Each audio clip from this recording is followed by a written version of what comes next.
All right, and for you podcast listeners, a bit of a bonus as always. It is an honor to bring in our friend Cam Tucker from BCLC and PlayNow.com for our Between the Lines segment. And we've talked a lot about Nathan Rourke's solid week one performance, offensive player of the week in the Canadian Football League. And as a result, some of his MOP odds have changed. We'll get to that. But first, Cameron, we saw you on the big screen, living it up, having a good time. How'd you love the home opener?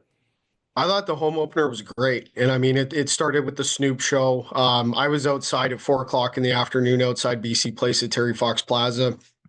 Place was bumping. You could feel the energy among the people that were there. It was packed already. The Snoop show was awesome. Just a great energy to bring to the stadium. For the first game of the season. And then look, I thought that once the game got underway, it was I thought the Lions showed a lot of mental maturity, to be perfectly honest with you. I don't think that the first half went the way that they wanted to. I think, three mistakes that cost them at least 11 points on the board, if not more. And you think for a team in the first game with the amount of change that's happened in the offseason, how is this going to go the rest of the way? And I thought in the second half, they dominated. They executed at an elite level. They converted well on second down. I just think that they did a lot of really good things well on both sides of the ball. Nathan Rourke is obviously going to get the headlines, and I think deservedly so. But you look at that defense, Matthew Betts was excellent. They got pressure on the quarterback.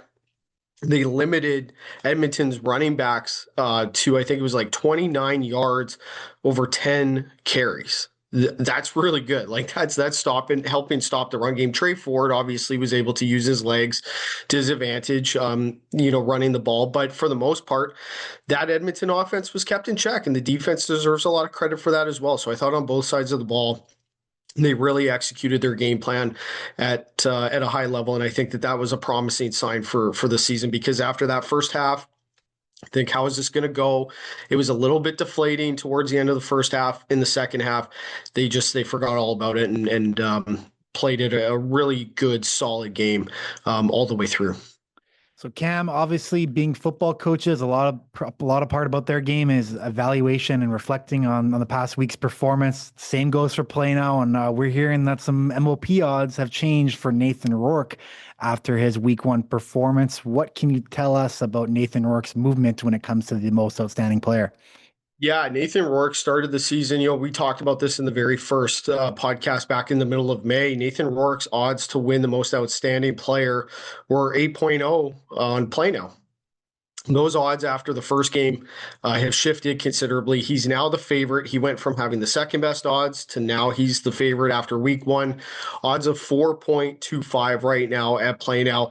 And, guys, I thought the one thing that struck me about the way that he played was his decision making was quick, but it was accurate as well. Like there maybe one or two throws where he thought maybe that was not the greatest throw, but for the most part, his decision making was quick. His throws were accurate. I thought his presence in the pocket was very good in terms of realizing there was pressure, being able to waggle out of it. He was very difficult to tackle. And then when he did have that room to run, you saw the kind of damage that he can do with his legs. So I think that it was appropriate that the line moved so significantly after the first week and moved him up into the favorite for this award. And that was the kind of game that I think a lot of people were expecting from Nathan Rourke. We've seen his ability. We see the levels that he can reach, and he's had Edmonton's number since he came into the league.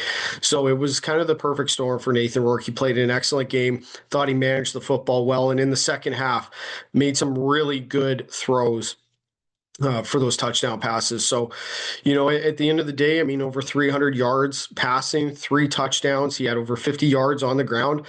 Pretty appropriate that his odds to win most outstanding player moved as much as they did. All right, week 2, Lions, Blue Bombers. What are the early lines looking like on PlayNow? Yeah, I was a little bit surprised at first glance to see that the Lions opened as 2.5 point favorites on the road against the Winnipeg Blue Bombers. But then you look at the quarterback situation in Winnipeg. Zach Claros is out serving the suspension. And so Chris Trevler is going to, looks to be the starter for that week 2 game. So, at first glance, definitely was surprised. And then, you look into it and okay, the Bombers are without their starting quarterback. So definitely, I think that that's what pushed the line, obviously, in the favor of the Lions. And this is going to, I think, right out of the gate, be a measuring stick game for this team. They looked really good against Edmonton. I think that they could have easily hit 40 points in that game against the Elks. But now you get a real test. Now you go on the road. It's a short week. Winnipeg has had the Lions number for the better part of the last few years. They're 7-3. The Bombers are 7-3 against the spread versus the BC Lions in their last 10 matchups. So the Bombers have had the Lions number here, but this is a chance for this Lions team after a really good first step against Edmonton to prove that they belong as contenders in the West Division. And if you look at the West Division odds going into this game, now it's kind of all bundled together. Saskatchewan's actually the favorite to win the West Division regular season. Winnipeg has the second best odds. BC has the third best odds, but they're really close. So I think that shows just how tight this division is going to be. So this is a very important game for the Lions, and I think that even on a short week of preparation this early in the season, I don't think that should hamper them too much. All right, Cam, time for the main event. Week 2 boost on PlayNow.com. What do you got cooking up? Yeah, so I was looking at this the other day. So I once the lines came out and I saw the Lions were the favorites, I thought, okay, even though they have not had the run of success against the Winnipeg Blue Bombers over the last 10 games, they did look very good against Edmonton. So I'm going to take the BC Lions money line. I'm going to parlay that with over 25.5 points for the BC Lions. And we're going to add Justin McInnis, 80-plus receiving yards. Was a little bit surprised, I guess, at how things may have transpired in the first half. I don't believe he had a target in the first half against Edmonton, but in the second half, 5 targets, 5 catches, 49 yards, and a touchdown. So he looked very effective, obviously, in that second half when the ball was thrown his way. So I definitely think that he's going to have a bigger presence in the offense in week 2. And we've seen when Justin McInnis is at the top of his game, I mean, this guy can put up some very lofty numbers as a receiver, as a star receiver for the Lions. So that's my thinking. I think that he's going to have a breakout game for this season. So we're adding Justin McInnis 80-plus yards to this boost, and we'll look for it on site closer to game time. All right. You heard it there. Love it. Cam Tucker joining us once again. BCLC, PlayNow.com. Very quickly, what else you got cooking? Yeah, so right now, just kind of looking over the lines. I was looking at the Saskatchewan Roughriders.